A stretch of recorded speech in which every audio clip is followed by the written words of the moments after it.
So we got a phenomenal game here, and we're tied at 20 at this point. You know the setup, all right? It's late in the game. You had the big return there, the big punt return.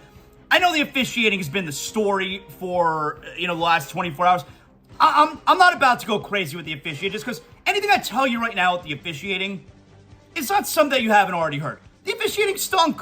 It was really weird what happened with the third down. Instead of it being fourth down, now it's third down again. Although you then do see the replay, and the back judge was running in and trying to stop the play. I mean, I would have liked him to be a little bit more aggressive in actually stopping that play, but you did see the replay, and they didn't just make it up, all right? But throughout the game, there were weird calls, so they got the play again. They end up getting the sack, which works out then for the Bengals, but Eli Apple, he's called for defensive holding. So now they ended up punting on that drive anyway, I believe, but it was a game's worth of sitting there like, man, I feel like the Chiefs are getting every call. All right, but anyway, so I'm not going to sit here railing against the officiating. Everyone's railing against the officiating. We get it. So it's tied at 20 late in the game. You got the big punt return there, so you got the good field position. And on third down, now this is dicey here because it's 3rd and 4. I think it was 3rd and 6, 3rd and 4. And they don't have any timeouts. So, and there's it was like 12 seconds left or something. So if they get the first down, okay, fine. They'll be able to run up and spike it in time, most likely, and set up a field goal. But if they don't get the first down, then you got 4th down coming up here, and the clock is running. You don't have enough time to get the field goal unit out there. Like, this was a dicey scenario. So you get the perfect play. Mahomes scrambles and manages to pick up the first down and get out of bounds, which is going to set up a situation where, all right, they may be able to kick a long field goal now. It's going to be a 60-yard field goal. They're probably not going to make it, but at least you're giving yourself a chance. Or you can throw the ball into the end zone, because 60 yards in that kind of weather, and you get the personal foul. And the second it happened, you know what? Here, here's the Bengals radio call. Snap. 2 receivers out to each side. Mahomes with a deep drop. Finish. Now moving in the pocket. Running to the right and running well. He's at the 50. He's trying to run for the first down. He goes out of bounds. And the Bengals push him after he was out of bounds. Multiple flags are going to tack 15 yards onto this play. 8 seconds left in regulation. And with that penalty, the Chiefs will be in field goal range. Man, you have to be more aware. This football team has got a lot of awareness. Not on that play. Personal foul, unnecessary roughness, defense, number 58. The penalty is 15 yards from the end of the play. Automatic first down. So, right when it happens, it's going to be a personal foul. How could they throw the flag? No, how could they throw the flag? You know how they have to throw the flag. It was such a blatant, boneheaded play. How do you say his name? Joseph Osai? I'm not sure if I'm pronouncing it correctly. But such an automatic call. Look, did Mahomes sell it? Yeah, I think he did. But it doesn't matter if he sold it. It's not like there's an embellishment penalty like in the National Hockey League. Yeah, he sold it. He sold what was very clearly a personal foul. Very easy call. You have to call it. And what would have been a 60-yard field goal is now a 45-yard field goal. Drills it. Probably an extra 5 yards on it. Wasn't going to make it from 60. 45, though, he can make it. Butker kicks the game winner. Here's the final call. And to have multiple laterals. And then stay in your lane. There is the squib. It bounds in front of the receiver. Clock now. They're going to throw it across the formation, and it is caught over there now, slipping, and the Chiefs will tackle him. This game is over. This game is over. You can doubt the Chiefs. You can dislike the Chiefs. You can disrespect the Chiefs. You're going to have to deal with the Chiefs as the AFC champions. And for the 3rd time in 4 years, Lamar Hunt Trophy, the trophy named after this franchise's founder, is back in Kansas City where it belongs. What a gutsy victory. Grab a bucket of guts. The Chiefs are going to end the season where they began the season, in Glendale, Arizona, and Super Bowl 57. Very good final call there. Chiefs are back in the Super Bowl. You're getting the Andy Reid Bowl. You're getting the Kelsey brothers. It's the matchup that the NFL, we talked about this last week, it's the matchup that the NFL most would have wanted. Doesn't mean it's scripted. Doesn't mean it's fixed.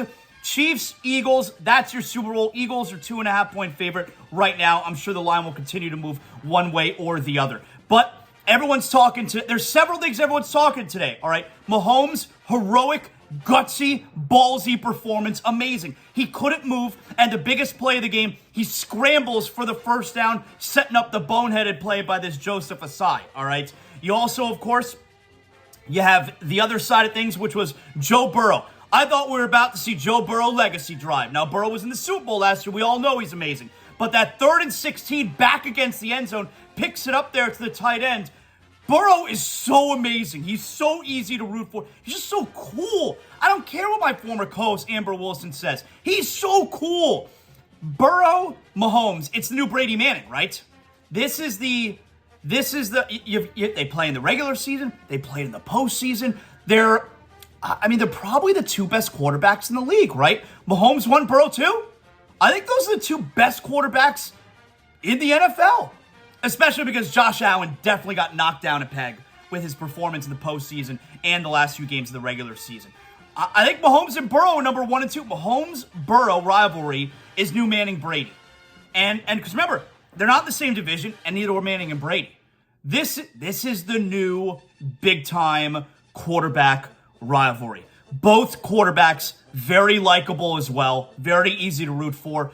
Even amidst all the officiating, it felt like we were watching a classic, man. These 2 teams, and so I feel like both teams played great. They didn't, but you got these 2 teams that are just battling.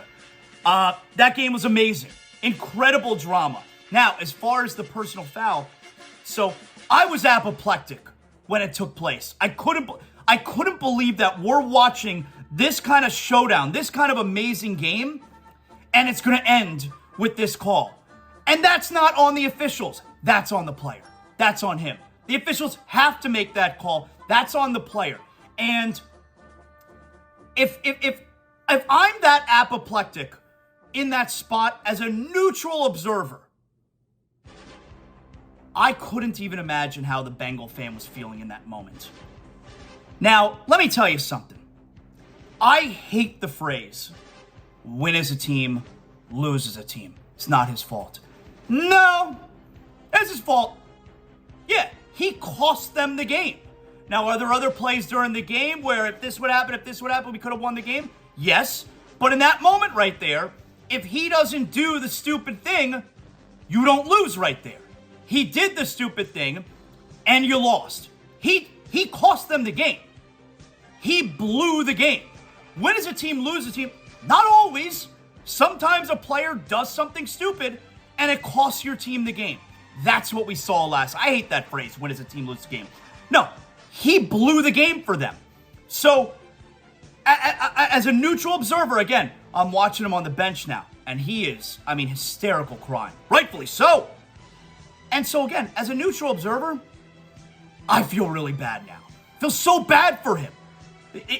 Because he knows sitting there, most importantly, he let his team down, but also, the entire country, the entire world that's watching the game is pointing their finger at him.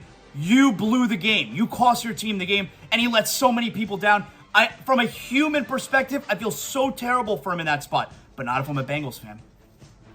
This is sports, man. Super high stakes. And if I'm a Bengals fan, I don't ever want to see him near my team ever again. I can't even imagine my season ending as a fan because of that stupidity. Again, neutral observer, I feel really bad for him now in that spot. But if I'm a Bengals fan, no, there's no. You saw how mad I was at Mackenzie Weegar. You know what you did, Mackenzie Weegar. I don't ever want you near this team again. And they got rid of him for what he did at the end of Game 2 against Tampa. And this was so much worse than what Mackenzie Weegar did. If I'm a regular fan, I feel really bad for him. I do. But as a Bengals fan, you can't recover from that. It's the worst way to lose if you're a Bengals fan. So, I get it, man. I get regular fans like you and me who aren't Bengals fans who feel bad for him right now because we're all human beings. You feel really bad. But if you're a Bengals fan, yeah, he totally cost them the game. And I can't imagine feeling that way as a fan, losing on some stupid bullshit like that. You want to also hear some stupid bullshit? So when Patrick Mahomes on the field with Tracy Wolfson after the game, right? And Orlando Brown comes and interrupts and starts yelling at the camera and holding Mahomes. Give this guy his respect. Put some respect on his name. Are there people out there who don't respect Patrick Mahomes? Are there people out there who don't think Mahomes is the best? Who doesn't respect Patrick Mahomes? You know what it feels like? So it was idiotic. You know what it was like? It reminded me of after the 2020 NBA Finals when the Lakers beat the Heat and LeBron gets the MVP trophy and he says, and now I want my damn respect. Who isn't respecting LeBron? Who doesn't think LeBron is the best? And if you don't think LeBron is the best, then at the worst, you think he's the second best because you're putting Jordan ahead of him. I'm pretty sure that's respect.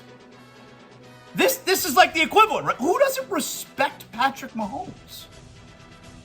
Anyway, how about Travis Kelce? He was having himself a time after the game. SuperBowl. Yeah, I mean, first off, I just want to thank God, man. Woo! Burrow had my ass! Woo! It's Mahomes' house! Hey. Yeah, I mean, look, that's bulletin board material. For people out there who don't think that bulletin board material means anything, clearly the Chiefs, they had a bug up their culo the whole week over this. And then you got a little bit more of Travis Kelce on the podium. Hey, I got some wise words for that Cincinnati mayor. Know your role and shut your mouth, you jabroni. Kelce was funny after the game, man. This could be a fun Super Bowl. This would be a good Super Bowl. Like I said, a lot of mess about the officiating. I'm not trying to pile on about that. Everybody knows it stinks. I don't think it's very interesting to go on and on about the officiating. The big story there was Mahomes.